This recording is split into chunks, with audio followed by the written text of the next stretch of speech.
My name's Rich DeVizio, and I played Baraka in Mortal Kombat 2.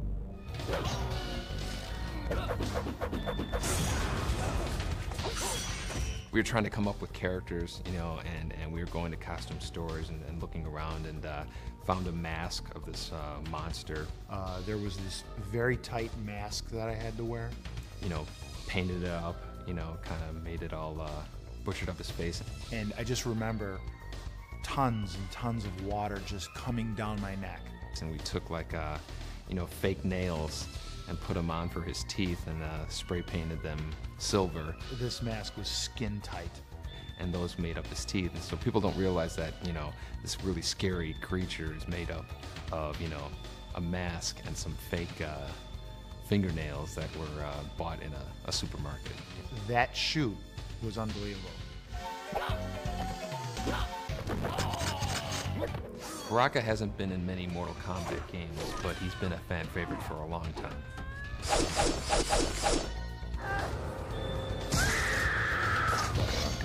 Wings.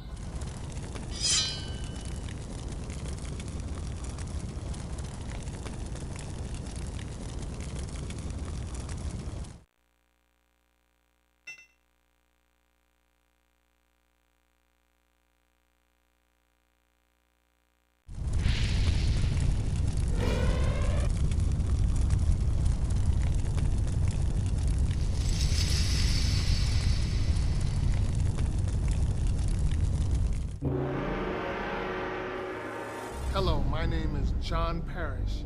I am Jax!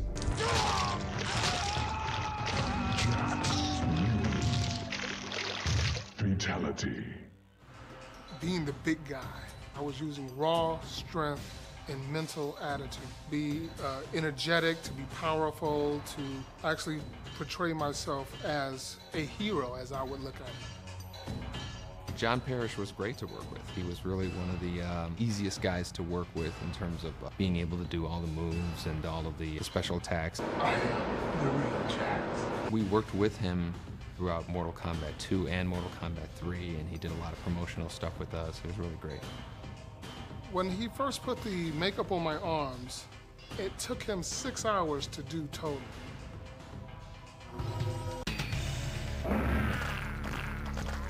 Outstanding.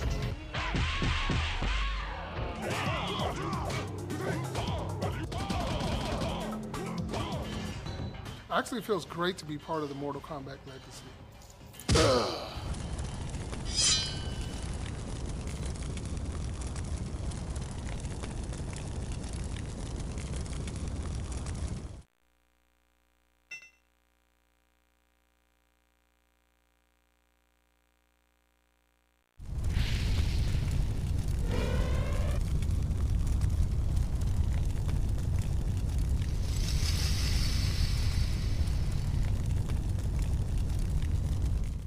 Fight! Finish him!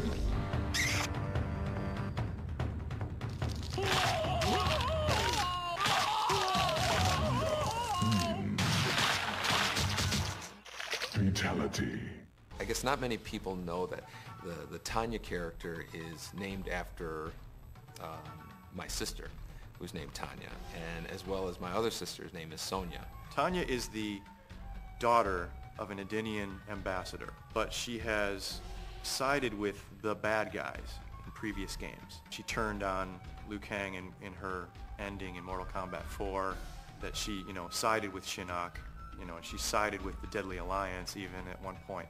Now she's siding with the Dragon King, not so much because she wanted to, but because she was almost forced into it. She's an enemy of Jade and Kitana and Sindel, you know, because she's a traitor. She's a traitor to Edenia, she's a traitor to the realms, and she's, you know, not a good person. Tanya has always had her boomerang projectile move, which is one of the more outrageous projectile moves in the game. And we're giving her that boomerang move in Deception again. And in addition to that, she has a weapon. So she has a bigger arsenal of attacks than she did in the previous games. Finish him!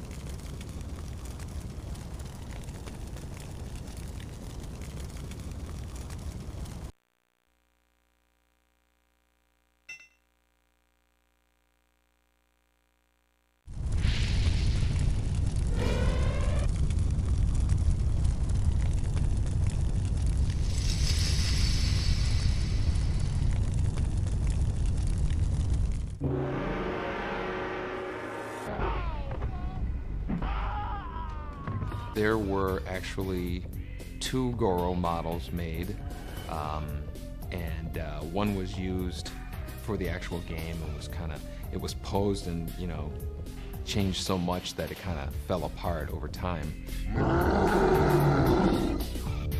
And I have one of the original Goro models that's stashed away at home.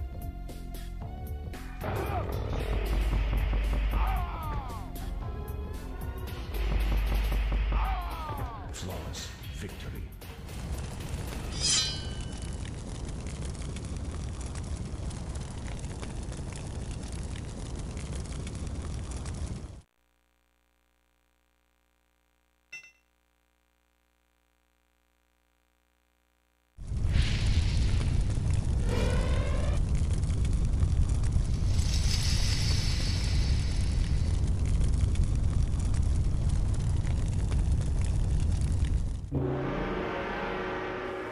Well, I think Katana was really one of the favorite characters from Mortal Kombat 2. I mean, she was a new character. She had ridiculous combos that people, you know, came up with that I had not even thought of. And so when I saw people doing Katana combos, you know, in the corner, you knew there was something special because people were taking the game in a direction that you didn't even think of.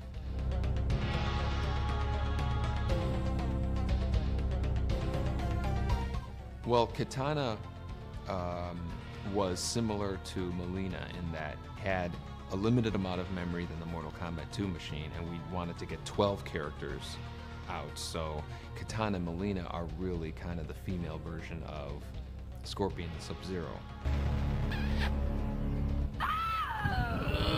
Katana wins. Flawless victory.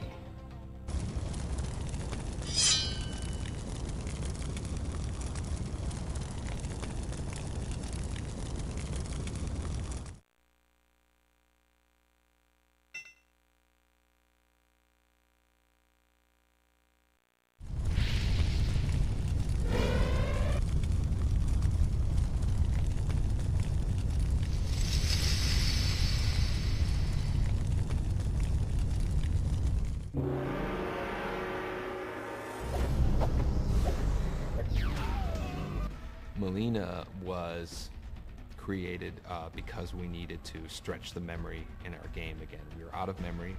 We had a cool female character in Katana, and we wanted to kind of double up on that and give her, you know, special moves, make an anti-Katana in a sense. And so that's kind of where Melina came from.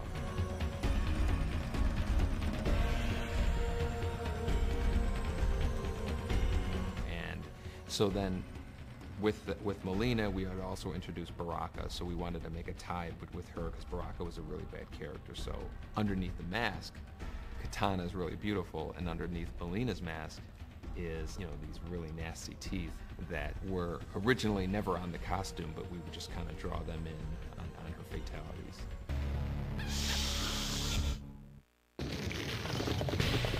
Melina wins.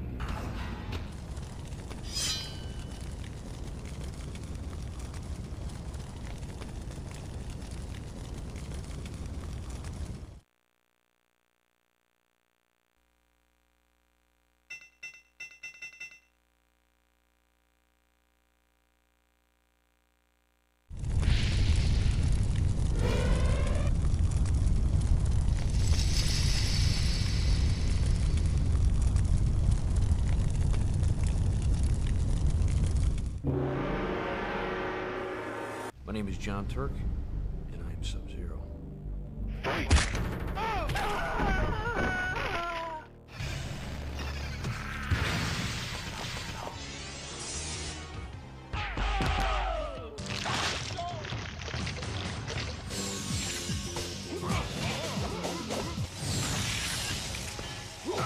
You know, the freeze move in the first Mortal Kombat really came about because I was always a big fan of kind of setting up the player for a free hit. We walk over to the game, and you know they're playing Mortal Kombat 3, and you know the kid's playing Sub-Zero, and I'm standing right behind him, and he doesn't even realize that the guy he's playing is right behind him. Let's get something straight. I am not a ninja. I am Lin Kuei. Scorpion was a ninja.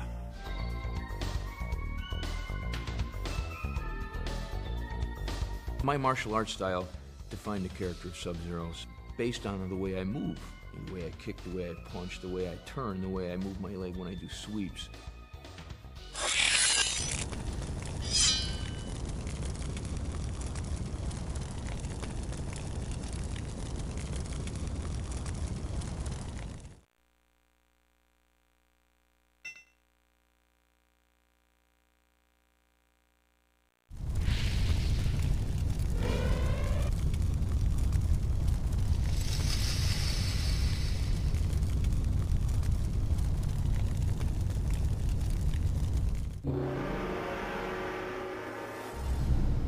Shao Kahn was the big bad guy in Mortal Kombat. Feel the power of Shao Kahn. Well, Shao Kahn is kind of like the top of the ladder in terms of big bad guys in the Mortal Kombat series. Prepare to die. He was really the boss's boss in a sense, and he was basically the guy that everybody was ultimately trying to stop in terms of his invasion of Earth in Mortal Kombat 3. And he also had this charge move that would attack you with, and a lot of players didn't realize that all you had to do was duck underneath the charge move and then you got a free uppercut. Once they discovered that, he became a lot more manageable of a character to fight against, but until they discovered that, he seemed almost undefeatable.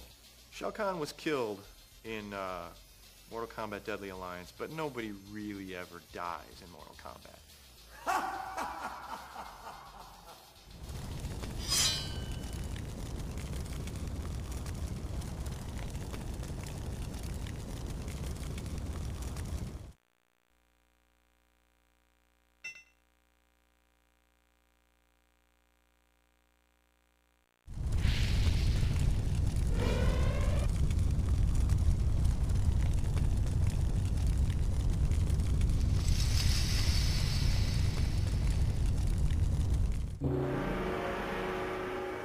Jade was the third in the series of characters that was derived from existing images. Jade was a female ninja type character like Melina and Katana were, and she was kind of like an evil version of Katana in a sense. Jade is a childhood friend of Katana, which probably makes her thousands of years old, because Katana is thousands of years old. The approach we've taken with Jade in this game, in Mortal Kombat Deception, is that she's more of the stealthy ninja type of character. She's the one that sneaks around and gets information, you know, and carries out covert activities. And I kind of like that about her. She's about getting things done, and she's very loyal. We wanted to give her something that separated her from Katana Melina, so we gave her the staff weapon that was her weapon in Mortal Kombat 3. Not many characters had weapons in Mortal Kombat 3. That was really what we wanted to do to separate her from Katana Melina.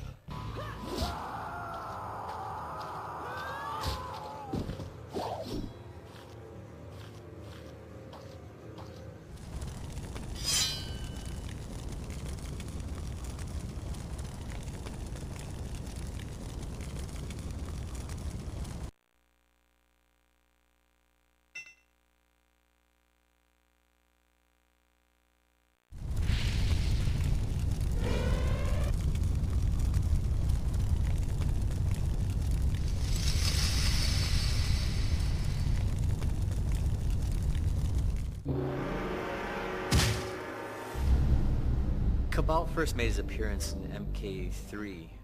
He was originally designed as kind of this nomad, sand person kind of character. Again, we really wanted to create a character that seemed to have a handicap of sorts in terms of he had this breathing apparatus that kept him alive. He still had these incredible powers that none of the other characters had. He had a lot of cool moves. He had this dash, which he would run past a character, spinning him around, and then he could pull off some combos on him. And everybody kind of liked his tornado move where he would run by the opponent and then they would spin like a top and they kind of get a free hit on them. Kabal also had these hook sword weapons that one of the few characters in the 2D games that actually had a weapon in the game.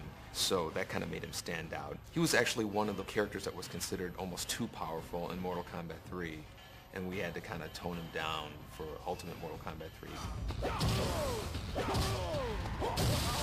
For Deception, we finally had the chance to bring Kabal back the way we originally intended him to be. We gave him the long trench coat, gave him a backpack. That was part of the original design.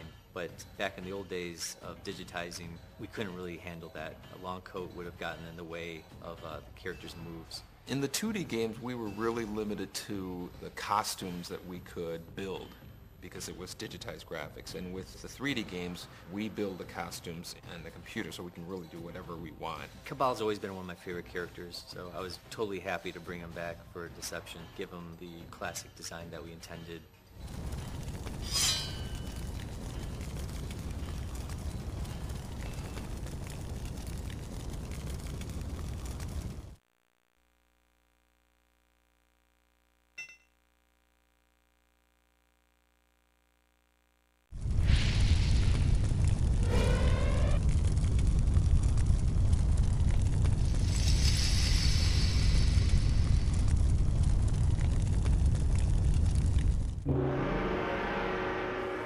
My first impression of seeing myself in the game, I was ecstatic because I knew it was me. I thought it was just awesome. God of Thunder and Lightning, that just kind of became what his thing was. And I think that was really kind of what inspired a lot of his special moves, was the fact that he was a god.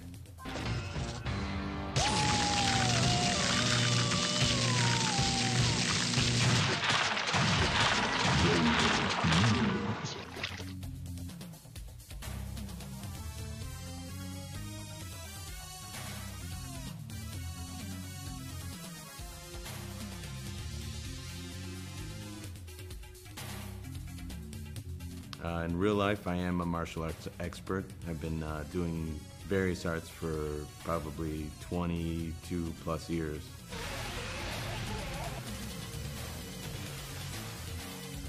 You know, I'm wearing this hat. Got that on. Got that action working. Yeah, the hat is gone. It was destroyed with one of the falls that Carlos took, and I don't think we've seen it ever since. Do I have the hat? No, I wish I did. That's probably the one thing I wish I had. I feel really thankful to be part of the Mortal Kombat legacy, you know, and it's changed my life incredibly.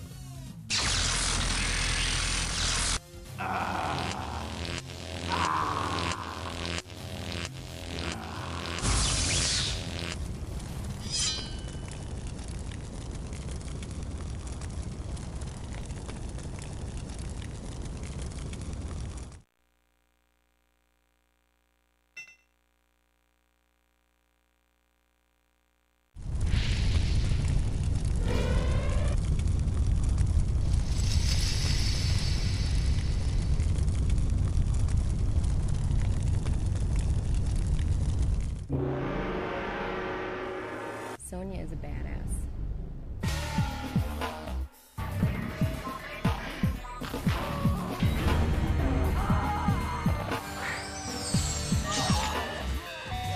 Carrie was easily one of the best people we've worked with in terms of actors playing the characters.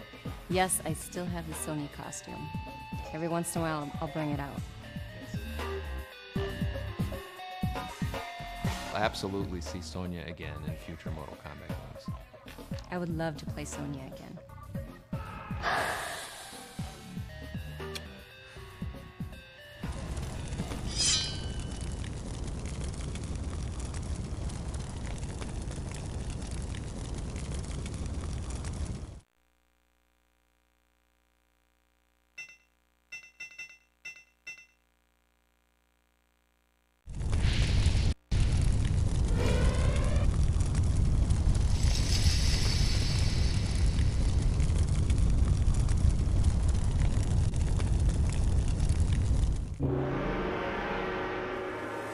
Yeah, Scorpion's always been my favorite character, and he still is to this day.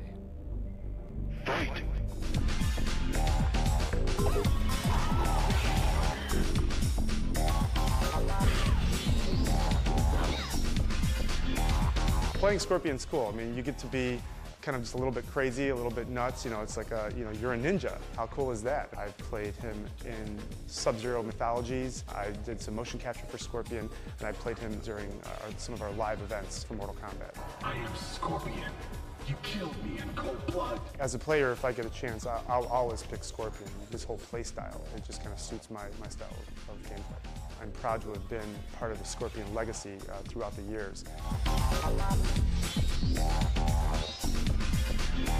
The spear move has always been one of my favorite moves in all the Mortal Kombat games, and I don't think we've ever been able to top it. Get over here!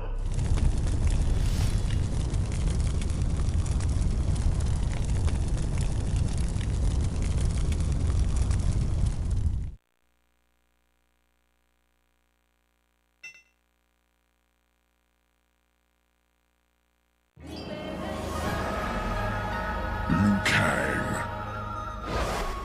The former champion of Mortal Kombat and member of the White Lotus Society, Liu Kang was murdered by Shang Tsung.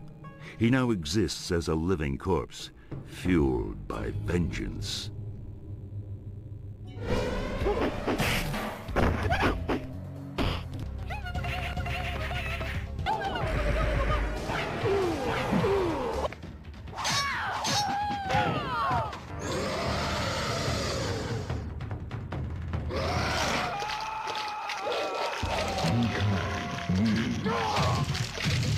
Fatality. Liu Kang was Earthrealm's best hope at preventing Shao Kahn from taking over. After defending Earthrealm for many years against the forces of evil, Liu Kang was eventually killed by the Deadly Alliance, which was Quan Chi and Shang Tsung.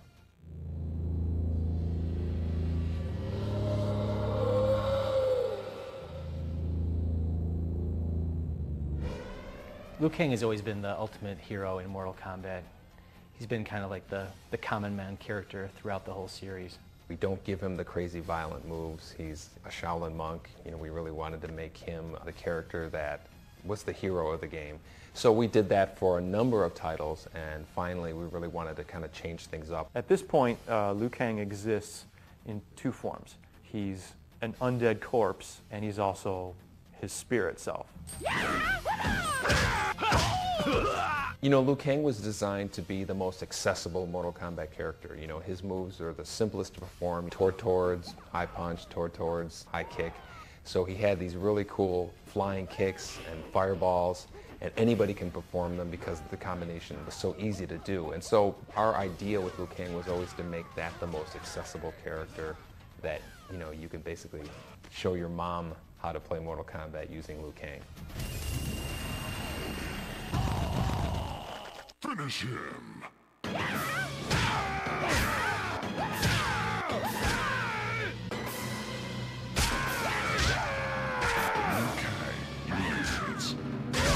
Fatality.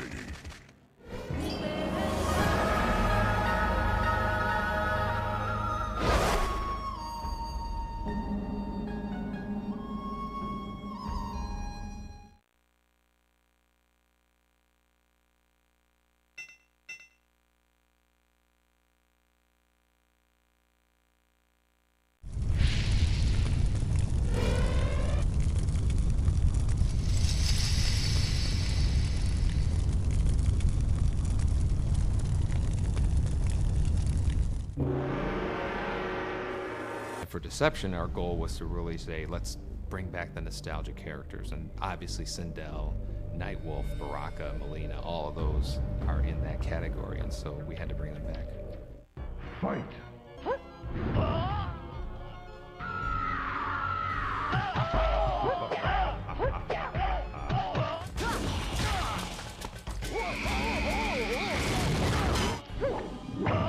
The wig that we had in Mortal Kombat 3 for Sindel didn't have that much hair. We did a lot of After Effects touch-ups.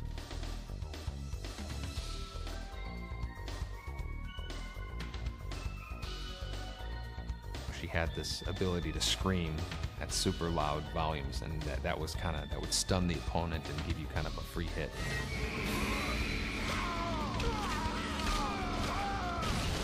Sindel wins.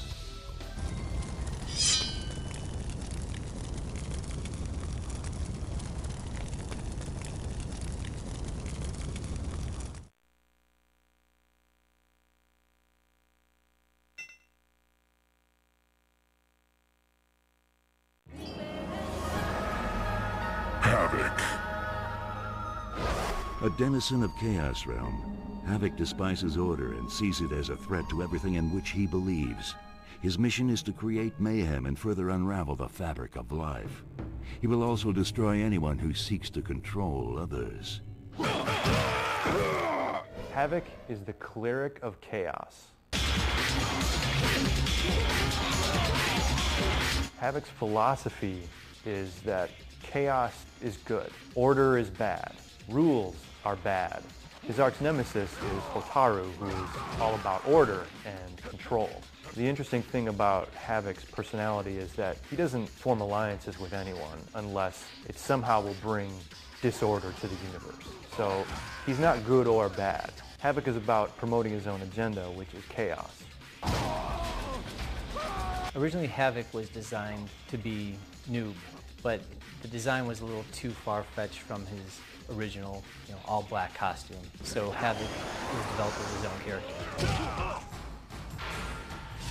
We wanted to have a character that kind of looked like he was decaying. When we thought of special moves for him, we thought, okay, let's do stuff that looks really disturbing. So we had him, breaking his own bones. And when he would shoot his projectiles, his knees would bend the wrong way. His Harakiri move, where basically he would just tear his own head off, show it to the camera, and then fall over dead. So we really wanted his moves to be something that were disturbing and would make the audience kind of wince and like, every time he's doing these moves.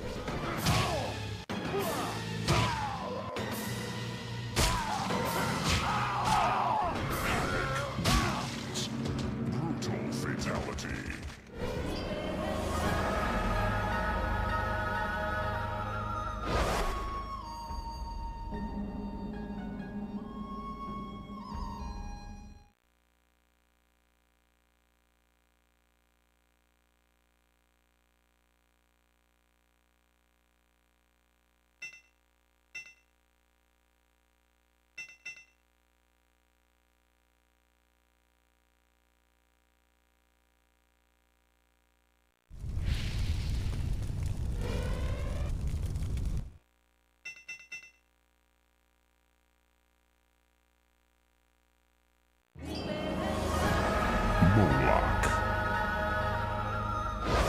A demon or Oni. Moloch is a creature known more for his strength than his intellect. Astoundingly powerful and remarkably cruel, this hulking brute takes pure delight in the pain and suffering of others, especially if he has caused that pain. Like Dramine, Moloch is an Oni from the Netherrealm. He and Dramine have escaped the Netherrealm, and now they're running amok. Initially, Moloch and Dramine had a deal with Quan Chi that he would help them escape the Netherrealm if they were to protect him from Scorpion. But he escaped the Netherrealm and left them there, and they're really pissed. So now that Moloch and Dramine have escaped the Netherrealm, they have a vendetta against Quan Chi.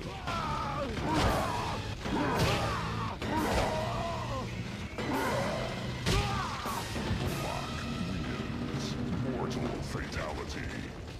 Moloch is one of the Onis that made an appearance in Mortal Kombat Deadly Alliance. He's just a big gorilla kind of character, which makes him stand out from all the other Mortal Kombat characters. He has a big ball and chain as his weapon. He's more of a brute, I think more so than any other character in Mortal Kombat. Moloch was the big boss guy in Mortal Kombat Deadly Alliance, and he was one of the odder boss characters because he had this big ball that was kind of fused to his hand.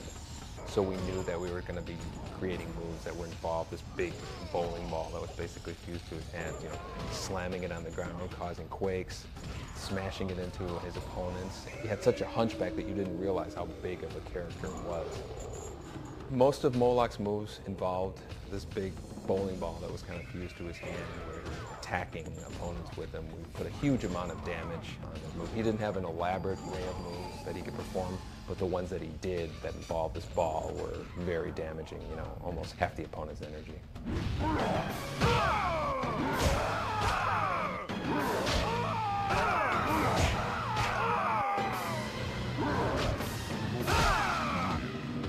Mortal fatality.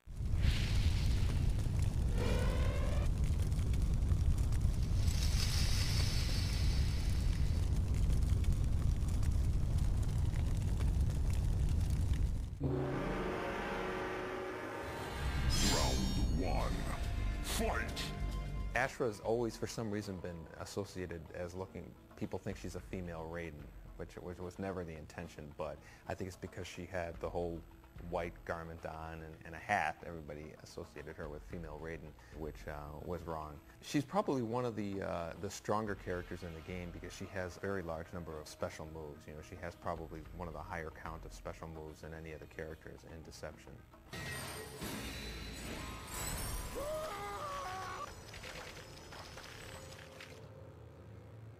The idea behind Ashra, her storyline, is that she is a demon who has found this sword that as she kills other demons, she becomes more and more holy.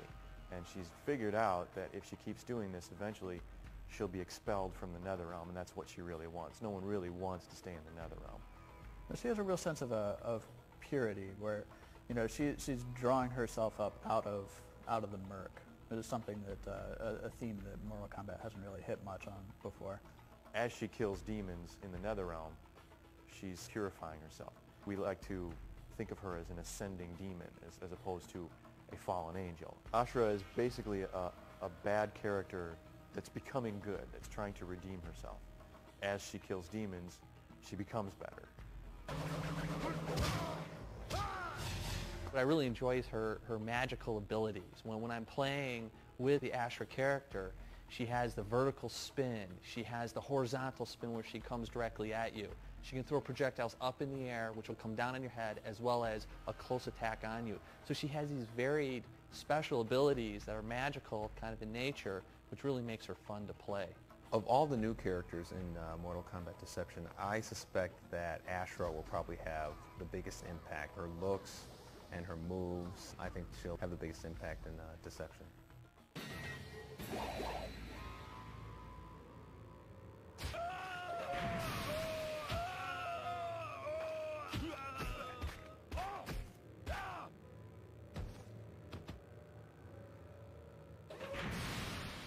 Ashra wins.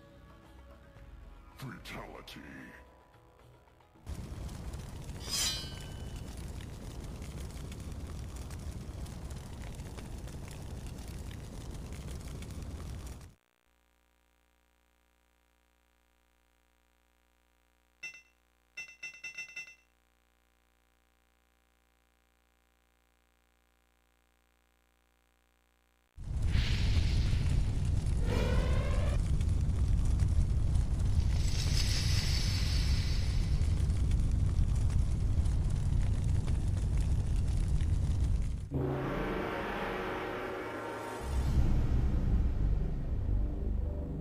Smoke originally came from our memory limitations that we've had in doing arcade games. And just as Scorpion and Sub-Zero were using the same images and getting more mileage out of them by changing the color, when we were out of memory for Mortal Kombat 2, I always liked putting in secret characters in the game at the last minute that nobody knows about. That was kind of like the origin of Smoke and Jade. They were, you know, just kind of like the alternate colored versions of Sub-Zero and Mileena and Katana. He had a lot of cool moves as a robot. He had this grappling hook that would come out of his chest, and just had a lot of cool moves, which made him a player favorite. We brought Smoke back for Deception just because people have been asking about him for a while now. It was funny because a lot of fans like the ninja version, a lot of fans like the robot version, so we thought it would be a good idea to bring back both. Every one of our characters in Deception has kind of two costumes, and so for Smoke, we decided we're going to have him be a normal ninja, like people had seen him before in Mortal Kombat 2, and then also his Mortal Kombat 3 persona, which is kind of like the cybernetic ninja. Players can pick which one they want to play as.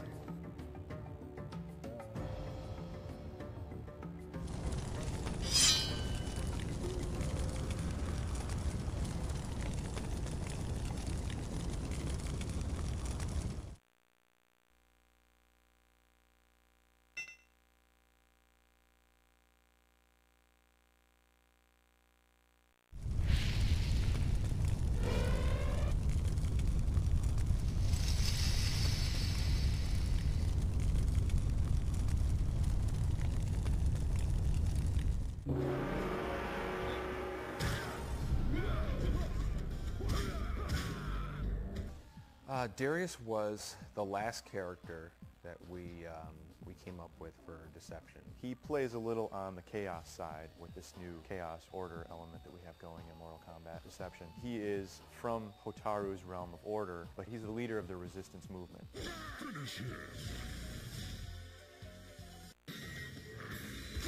We were trying to find two different looks for him. His primary look was more like a uniform. That would be one of the underground organizations in Netherrealm or Outworld. But we wanted to go a different route with his alternate and kind of pay tribute to a lot of the films that influenced the series. And there are certain stars that we look to as inspiration, and if not only in the feel of the game, but also in the look. I think he's probably one of the characters in the game that everybody associates with certain Hong Kong martial arts movies. A lot of people kind of gravitate to him for some reason. He just has like an appeal that it's hard to explain. I'd like to see Darius in some future Mortal Kombat games. I think he's a cool looking character. I like his look. You know, I hope he comes back, and I hope we can do something with him in the future. He is also another unique character where the more you play, the more and more you like the character, especially when you start beating the people with his built-in weapons and his weapon stance. He's kind of more of like an Americanized, less Japanese fighting characters. And then he's got these kind of gauntlets on him, which, you know, I don't think any characters really had anything like that. Just lean and mean, aggressive style.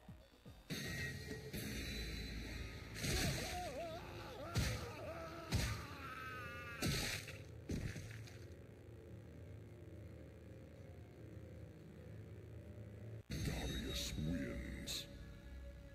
Fatality.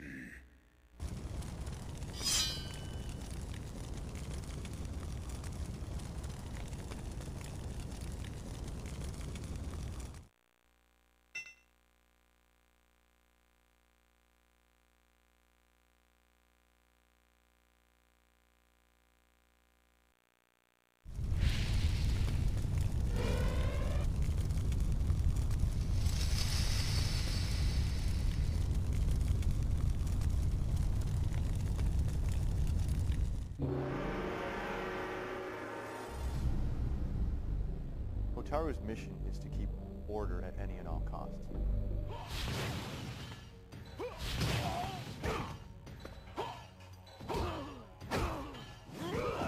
Hotaru is an interesting character. He kind of has this whole loyalty and order persona, and he has kind of a big presence. When designing Hotaru's costume, at first I took his name into account because his name means firefly in Japanese.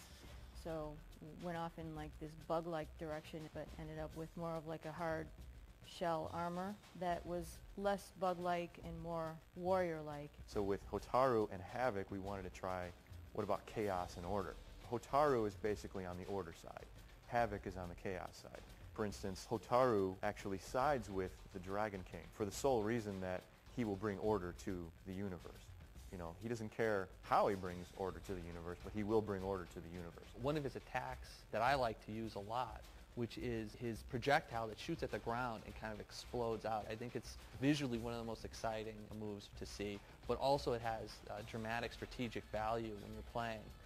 It's cool because like, you can shoot the projectile and it enables you to go ahead and do a second move if you're quick enough. You know, so it's cool. You get a chance to maybe do a combo.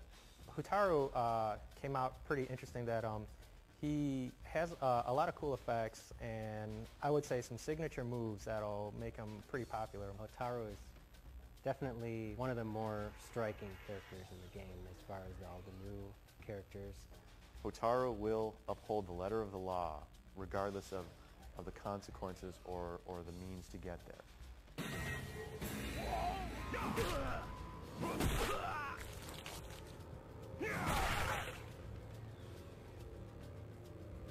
Hotaru wins.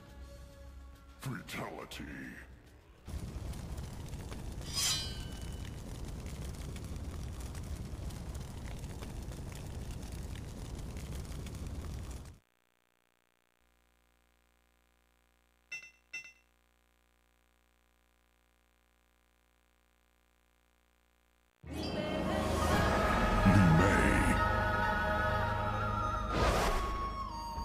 Fighting for the freedom of her enslaved people, Li Mei was trained by Shujinko in the art of combat. Now she is a formidable warrior who battles for her people and for persecuted souls everywhere. Li Mei is originally from Outworld. Her village was enslaved by Quan Chi and Shang Tsung. She vowed to defeat the Deadly Alliance in order to free her people. Mortal fatality. Because she had this kind of skimpy outfit, we gave her a lot more acrobatic and provocative moves in the game. So she has these crazy flip kicks where her legs are doing things that are just physically impossible. So she's kind of like the sexy bombshell character from Deadly Alliance.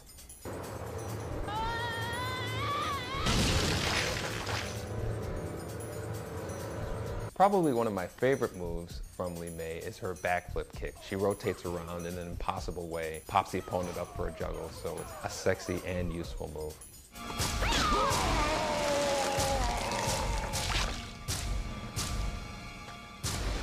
Li Mei wins. Fatality.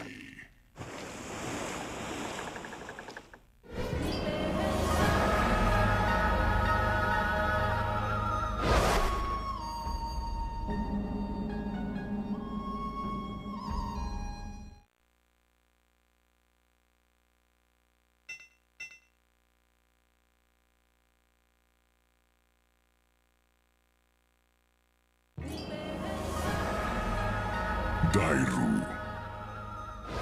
After his family was murdered, Dairu's hunger for revenge allowed him to be tricked into killing an innocent man. Now the former Satan guardsman works alone as a mercenary. He takes assignments where he can find them, whether they are noble or not.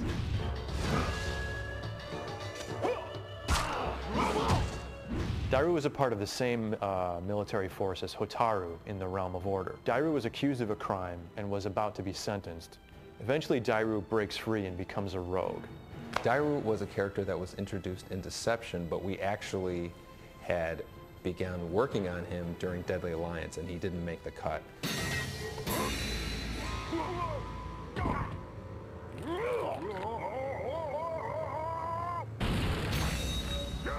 I always thought he was a cool-looking character, and he has one of the most powerful moves in Deception with his back slam move that pops the opponent up for certain juggles. That back slam move is easily my favorite of all of Dairu's moves.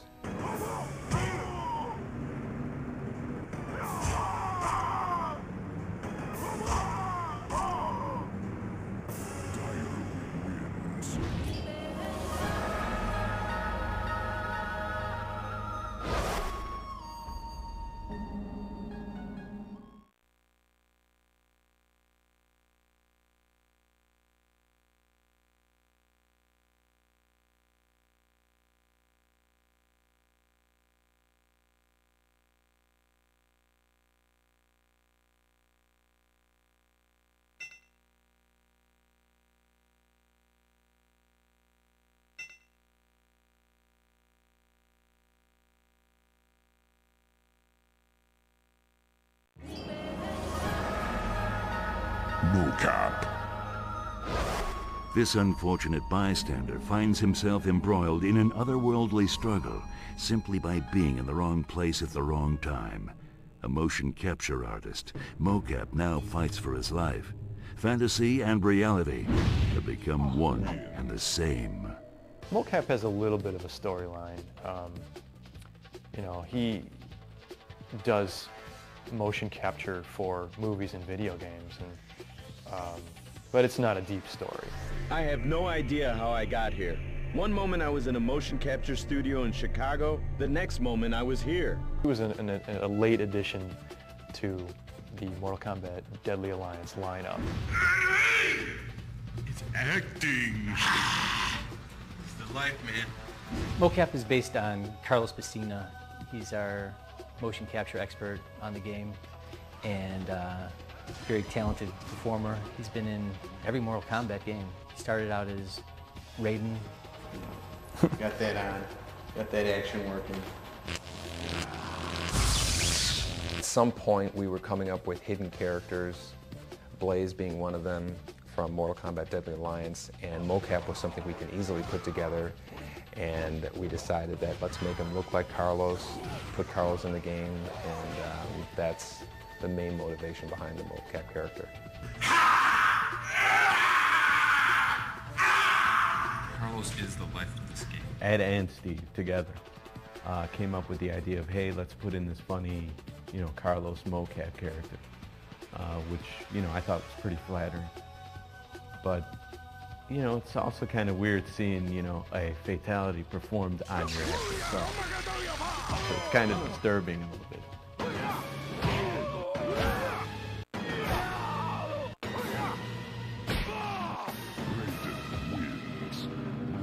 Fatality.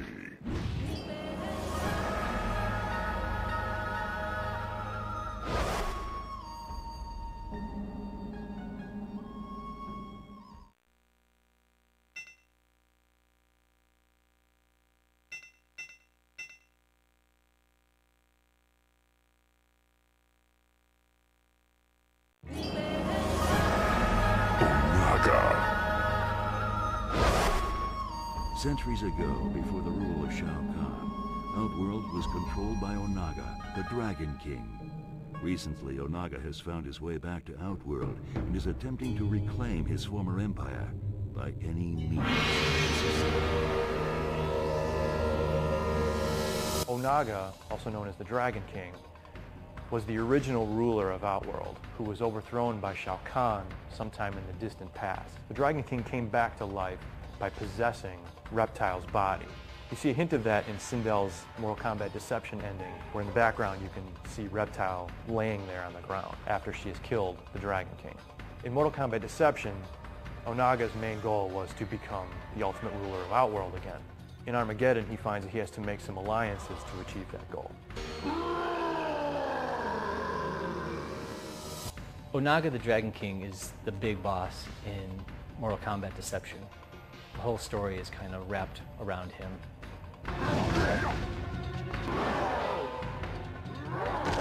The Dragon King is kind of like a character that had been evolving through a number of Mortal Kombat games. You know, we had kind of hinted in a number of our endings that Reptile was becoming this character that was evolving over time into a bigger character.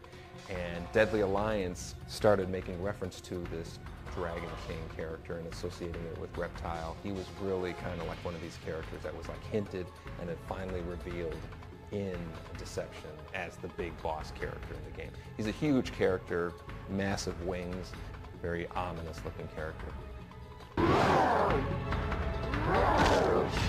Easily my favorite Onaga move is his throw, where he basically just grabs the opponent, flies up in the air, and then throws him down to the ground. It's probably the most cinematic throw move that we've had in a Mortal Kombat game.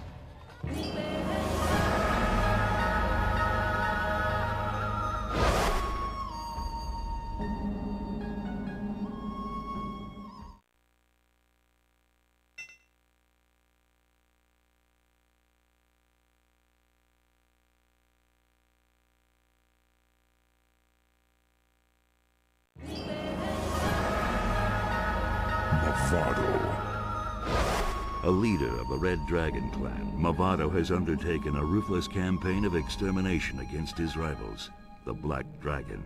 Scouring the realms for his sworn enemies, Movado vows that he will not rest until every last trace of the Black Dragon has been erased.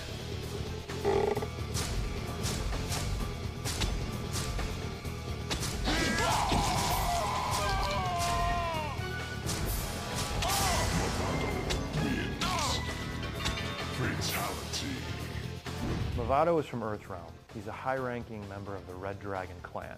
His main objective has been to eradicate any members of the Black Dragon clan.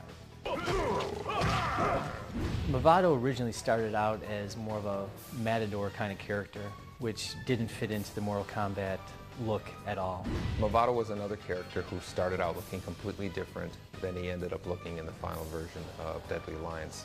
At one point, we just weren't happy with the direction that we're going, so we decided to go a lot more towards a darker black trench coat type of look. My favorite move from Movado is probably his throw move, more like the opposite of Scorpion's spear, where he had these ropes that he could stick to the ground, propel himself forward and back, put his two ropes into the ground, and use the rubber band action from that to kick the opponent away.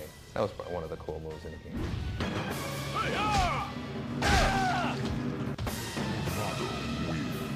Fatality.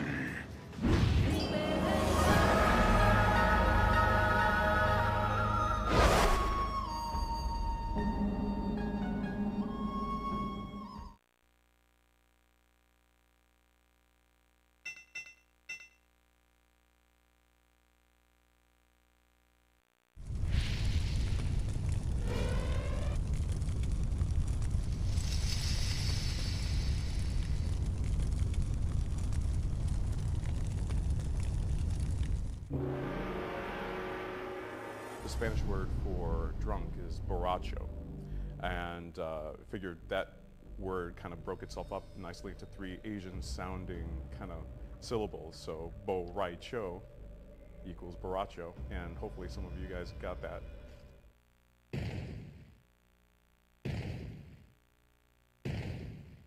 He's one of my favorite characters. I know a lot of people think he's kind of silly with his drunken moves, but he's actually one of the most powerful characters in the game.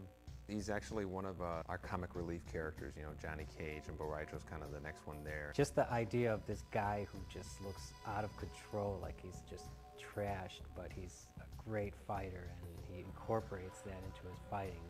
Very deceiving as far as his opponents go. Borracho is the mentor of Shujinko, and so he has a very prominent role in Deception. He was originally introduced in Deadly Alliance, and he was a fun character because he had this sort of jolly demeanor. He likes to drink, he likes to do his martial arts, and he likes to teach. He's a very likable character to me, and I kind of like the idea that, you know, Mortal Kombat now has a teacher. You know, most martial arts movies, there's always that, you know, old guy that the young guy learns from, and Borracho kind of fills that role for Mortal Kombat.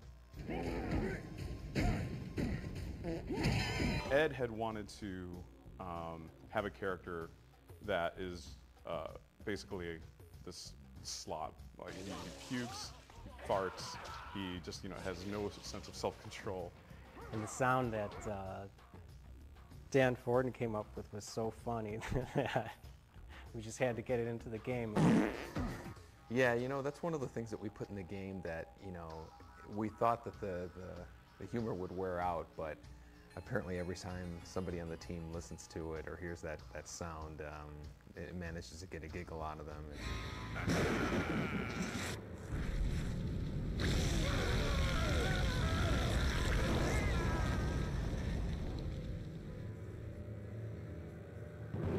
Oh, that's a stinky one.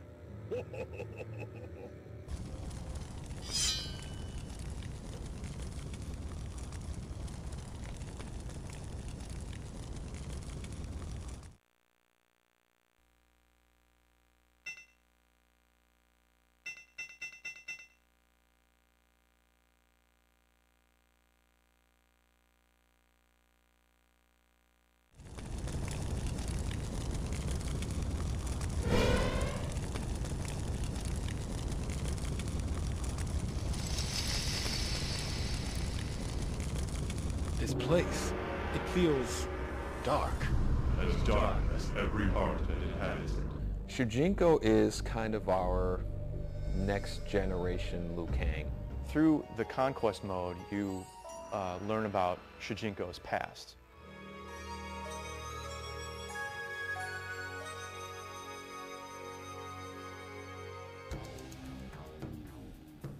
He lives in the MK universe, meets up with all the characters, and eventually trains to become a warrior. It's kind of fun walking around, you know, and you know, you meet with Sub-Zero or an ancestor of Sub-Zero. I am Princess Kitana.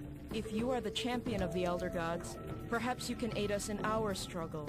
When you finish it, you see him at age, you know, 60 or something like that, and that's when he is basically unlocked in the arcade game.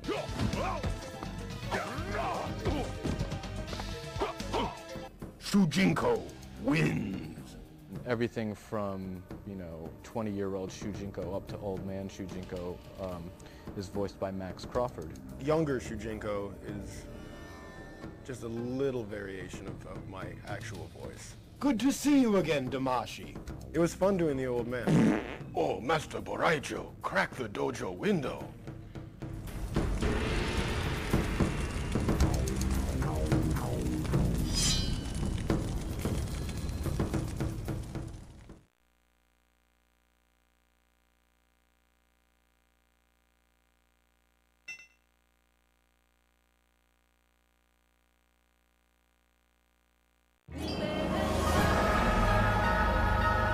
Frost. A student of Lin Kuei Grandmaster Sub-Zero, Frost is a formidable young warrior. Her powers of cryomancy are extremely advanced for one so young. Headstrong and driven, her abilities are eclipsed only by her overconfidence. Frost is very similar to Sub-Zero in that she has freezing powers. Her initial storyline is that she was trying to join the Lin Kuei, which was just reforming under the leadership of Sub-Zero. So she joins the clan, and Sub-Zero is so impressed with her fighting abilities and a little curious about the fact that she has powers over cold. He sort of takes her under his wing, takes her with to Outworld to fight the Deadly Alliance.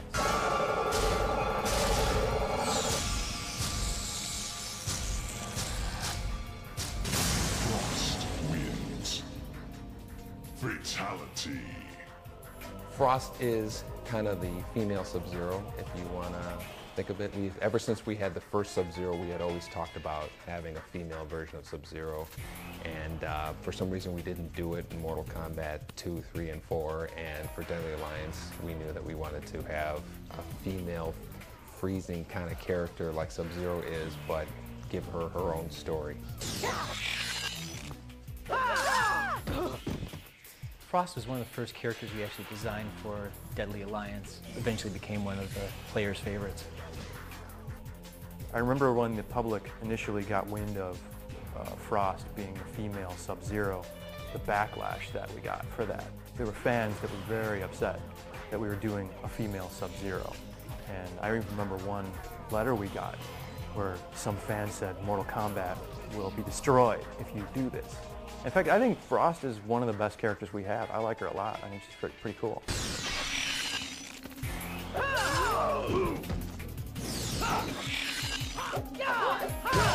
The design of the Frost costume was done by Herman Sanchez, and he came up with this really great kind of frozen spiked hair for her with, you know, mist coming out of it, and that really became one of her more kind of signature visual traits that she's had in the game. And I've always thought that that was one of the more innovative design features we had in Deadly Alliance.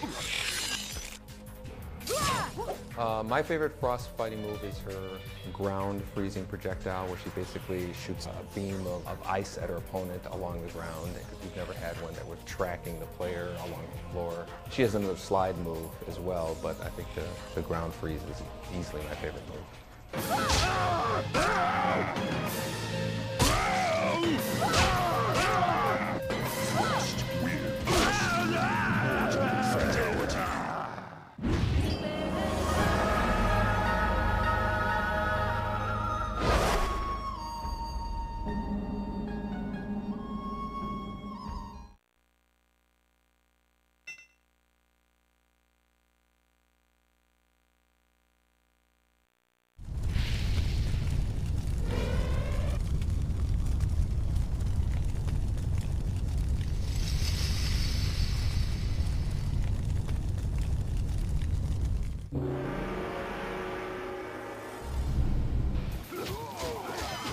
I believe Kenshi's name in Japanese means sword saint. His storyline from his past is that he used to travel Japan and challenge experienced swordsmen and warriors just to defeat them so he could become the best in Japan. Eventually he lets his ego get the best of him, and so Shang Tsung gets him to open up this tomb of Kenshi's ancestors, which blinds Kenshi. Shang Tsung then absorbs these warrior souls and becomes stronger, and he leaves Kenshi for dead. Kenshi then realizes what has just happened, and now he's got a vendetta against Shang Tsung. His sword that he finds there in the tomb is actually his ancestor's sword. Fight! You would assume he's disabled because he doesn't have certain abilities, but then we compensated it by giving him other abilities, and that kind of makes him that much more interesting of a character. So he's one of the strongest characters in Deadly Alliance, and you wouldn't think so having a character being blind. Kenshi basically has the ability to propel his opponents in various directions. Lift them up over his head and slam them on the ground, propel them behind him, push them forward. So it's really like he's a very powerful distance player, where you have the ability to attack your opponent even when you're at great distances.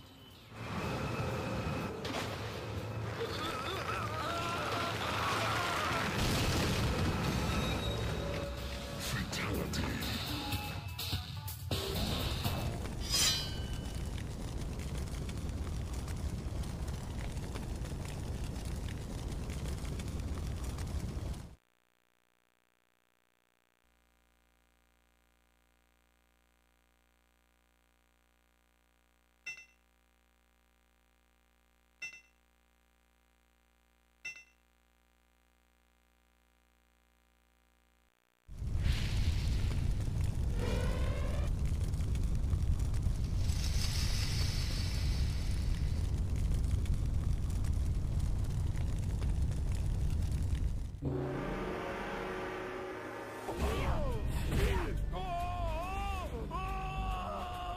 Kira is a Black Dragon member. She's kind of with Kano and everything. And one of the cool things about Kira was that because she's kind of with Kano and she's against Sonya, well, the one thing that I wanted to do was I wanted to give her a combination of all of Kano's moves and Sonya's moves from Deadly Alliance. So she's kind of like the morph of Kano and Sonya. So she's a bad person, but she has all of Sonya's moves. She also has Kano's fighting style, and all of their super moves combined together we gave Kira.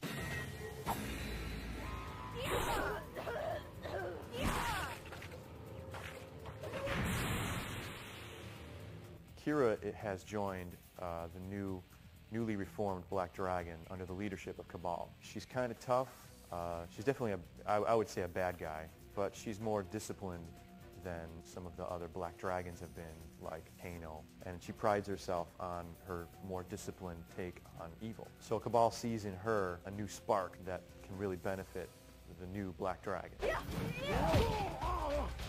The moves that Kira was given really makes her powerful, especially with her double-handed weapons. She moves very, very fast, but it can be powerful when used in chains and combinations. She takes a little bit getting used to, but if you can master her, she can hold her own. Her attacks are very violent and her weapons are very violent.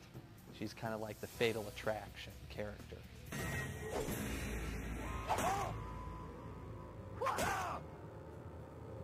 No! No!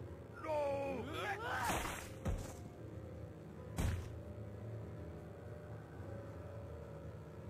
Kira wins. Fatality.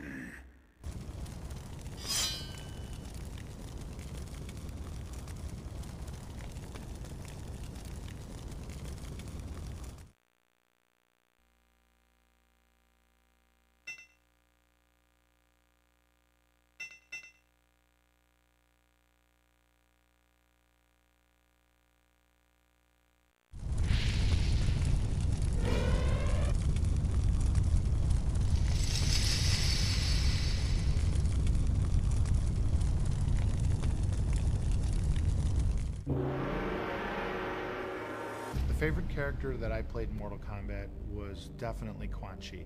Do not fail! We have toyed with the ninja long enough. Quan Chi was a really interesting character because he was created for a game called Mortal Kombat Mythologies. You are responsible for this sorcerer!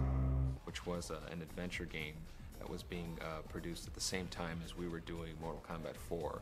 And so we thought it would be interesting to have him make an appearance in Mortal Kombat 4 as well as Mythologies, even though those two games happen in completely different parts of the Mortal Kombat timeline. Quan Chi is one of the most mystifying characters to me. We really don't know what his origins are other than he's from the Netherrealm and he's part of the Brotherhood of Shadow. Who knows how old he is? You know, he could be as old as the Netherrealm itself. But he is definitely evil. He is definitely an evil guy. I think of him as the greatest sorcerer in the Mortal Kombat universe. I think of him as being even more powerful than Shang Tsung.